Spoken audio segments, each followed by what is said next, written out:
Embora as estruturas de ensino modernas, tais como a escola, colégios, faculdades e universidades, detenham inegável mérito e sejam responsáveis por preparar inúmeros profissionais para as mais diversas profissões e áreas de interesse de uma sociedade, nem sempre elas são indispensáveis para se apresentar grandes profissionais e artistas. Trazendo essa discussão para a tão amada arte do cinema, não faltam exemplos de grandes talentos que, mesmo nunca tendo frequentado cursos e aulas voltadas para a sétima arte, demonstram toda a sua habilidade e compreensão da linguagem cinematográfica através da aquisição de conhecimento por outros meios ou da prática reiterada, sem visar necessariamente o lucro, mas apenas para satisfazer a paixão que sentiam pela arte de se criar filmes. E quando direcionamos o foco desses profissionais autodidatas para importantes cargos de diretor de cinema, temos indivíduos singulares que hoje são consagrados por estabelecerem suas assinaturas ao longo da construção de suas filmografias, mesmo desafiando as limitações orçamentárias e os inícios humildes de suas carreiras. Quentin Tarantino criou o seu estilo repleto de sanguinolência e diálogos que versam entre o banal durante seu trabalho em uma locadora, assistindo inúmeros filmes e aprendendo com eles. Do outro lado do mundo, Akira Kurosawa estava imerso na arte da pintura, quando, graças à participação de seu irmão em uma narrativa de filme, veio a ser introduzido à sétima arte e se tornando um dos cineastas mais importantes do Japão e do mundo. Além desses, temos ainda outros realizadores como Stanley Kubrick, Werner Herzog, Michael Gondry e Christopher Nolan, que aprenderam através não da teoria, mas da prática, como realizar filmes que se tornaram grandes clássicos do cinema. E assumindo com justiça seu lugar nesse panteão, temos o diretor Pedro Almodóvar. E do difícil acesso do estudo do cinema em seu país, na época de sua juventude, veio a criar filmes caseiros com uma câmera Super 8, adquirindo gosto pela profissão e logo conquistando o reconhecimento que o tornaria um dos cineastas mais importantes da Espanha.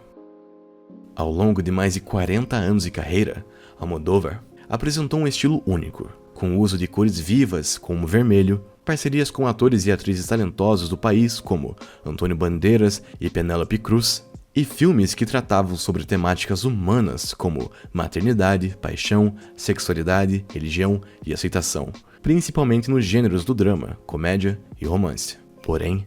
em 2011, o diretor faria uma mudança um tanto radical em sua carreira, com uma obra que, mesmo sendo um drama em sua essência, pela primeira vez flertava com o horror e a ficção científica. Esse filme, nomeado A Pele que Habito, gerou grande impacto com o público e a crítica, tanto por ser um título incomum na filmografia do diretor, quanto pelos próprios méritos da obra, sobretudo em suas reviravoltas. E como é de praxe entre cinéfilos e entusiastas da sétima arte, saber mais detalhes sobre como uma obra cinematográfica veio a se concretizar é algo que enriquece a nossa compreensão sobre a própria, bem como torna ainda mais admirável o trabalho de diversos artistas, que, sob comando do diretor, ajudaram a retornar à realidade a sua visão nas telas do cinema.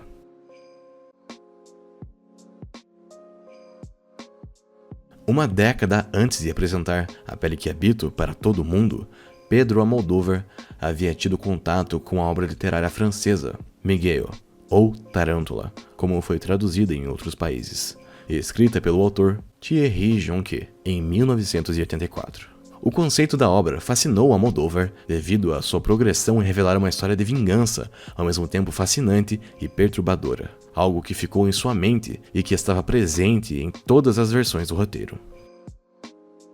Falando nisso,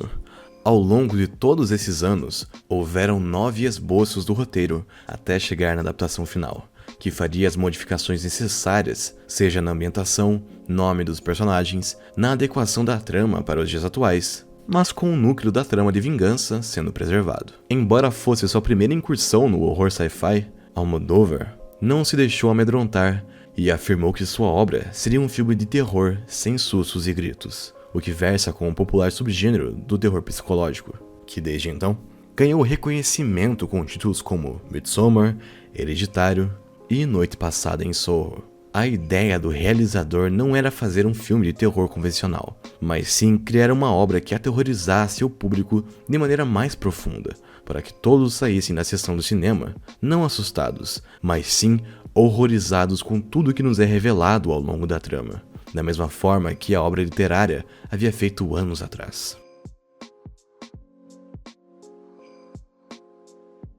Para a escolha de protagonista, o Dr. Robert Lidgard, Pedro Almodóvar encontrou a oportunidade de retomar a parceria com o astro Antônio Bandeiras, com quem não havia trabalhado por mais de 20 anos. A escolha, além de certeira para os objetivos do diretor, também conferiu ao ator um dos seus trabalhos mais aclamados e de maior reconhecimento internacional. Quanto ao papel de Vera, o diretor também desejava trazer uma de suas atrizes favoritas, Penélope Cruz, com quem havia trabalhado em seus filmes anteriores, Volver e Braços Partidos. Porém, a escolha para o papel foi a atriz Helena Anya, a qual também ganhou notoriedade por seu talento em uma personagem tão desafiadora. Além desses, temos ainda a participação de grandes estrelas do cinema espanhol, como Marisa Paredes, Jean Cornet e Roberto Álamo.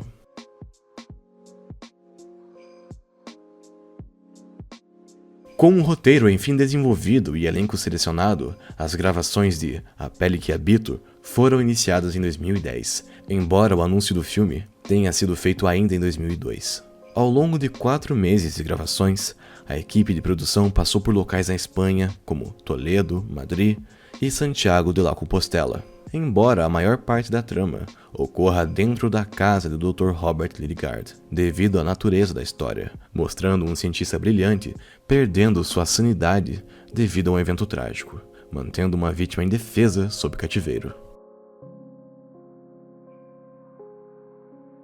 Com a estreia em 19 de maio de 2011, no cultuado Festival de Cannes, A Pele que Habito foi apresentado ao mercado internacional como uma estratégia distinta do diretor, que costuma fazer um lançamento inicial em sua terra de origem antes de divulgar as obras em outros países. A estratégia se mostrou acertada e, além de conseguir aplausos calorosos dos participantes do evento, o filme foi aclamado pelo público e pela crítica, rendendo uma bilheteria mundial de quase 31 milhões de dólares, mais do que o dobro do seu custo de produção. Os principais elogios foram voltados à maestria do diretor em conduzir a trama e manter as suas reviravoltas imprescindíveis, sendo visto como uma grande primeira tentativa em um gênero incomum em sua filmografia. Além disso, as atuações de Antônio Bandeiras e Helena Anya foram aclamadas, e o filme conquistou indicações e premiações em importantes festivais, como o BAFTA, Cannes, o European Film Awards e o Globo de Ouro, em categorias como Melhor Filme Estrangeiro, Melhor Ator e Atriz para Bandeiras e Anya, além de prêmios técnicos como Maquiagem e Edição.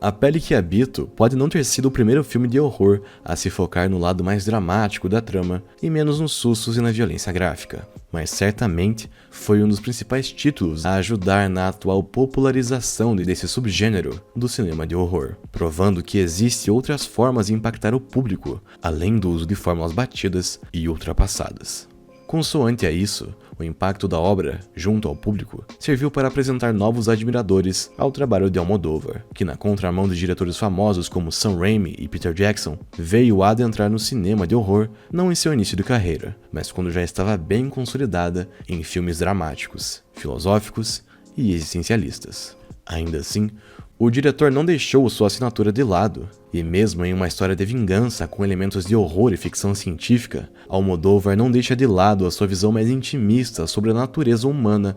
e sua obra, assim como tantas de sua autoria, traz pano para a manga acerca de diversas temáticas como sexualidade, identidade, possessão, obsessão e a linha tênue entre o que entendemos como certo e errado, justo e injusto, bem e o mal.